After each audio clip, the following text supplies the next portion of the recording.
అండి మీరు చూస్తుంది ఇది డెల్లో టచ్ అండి. డెల్లో touch screen 55 inches 4K supported monitor అండి. ఇది మోనిటర్ విత్ టచ్ వస్తుందండి. మీకు విత్ టచ్ వస్తుంది.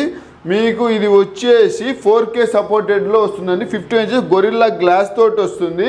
మొత్తం టచ్ స్క్రీన్ ఆప్షన్ అవైలబిలిటీ ఉందండి. మీరు చూసుకోవచ్చు ఇక్కడ మొత్తం A to Z టచ్ వస్తుందండి. ఇది మీకు దీనికి ల్యాప్టాప్ కనెక్ట్ చేసుకోవచ్చు, CPU కనెక్ట్ చేసుకోవచ్చు, మినీ CPUకి వెనక ఆప్షన్ అవుతుంది కనెక్ట్ చేసుకోవడానికి. మీకు ఫోన్ మిర్రరింగ్ కనెక్ట్ చేసుకోవచ్చు అండి ఈ మోడల్కి వచ్చేసి. సో దీనికి విత్ స్టాండ్ తోటి మనకి ఇది వచ్చేసి ఎక్కువ న్యూస్ రిపోర్టర్స్ వాళ్ళు ఎక్కువ యూజ్ చేస్తుంటారు, లేదా క్లాసులు చెప్పేటోళ్ళకు మా ఇన్స్టిట్యూట్లకు మంచిగా ఉంటుందండి ఇది వచ్చేసి. సో దీని కాస్ట్ వచ్చేసి మన దగ్గర 57,000 రూపీస్ పడుతుందండి. ఇది 57,000 రూపాయలు పడుతుంది. దీని కాస్ట్ వచ్చేసి ప్రైజ్ ఇక్కడే మెన్షన్ చేసిన A++ గ్రేడ్ అండి ఇది వచ్చేసి. సో మీకు కావాలంటే వాట్సాప్లో హాయ్ పెడితే దీని డీటెయిల్ పెడతాను, లేదా SR నగర్ మన స్టోర్కి వచ్చి చెక్ చేసుకొని తీసుకెళ్ళొచ్చు అండి. థ్యాంక్ యూ సో మచ్ అండి.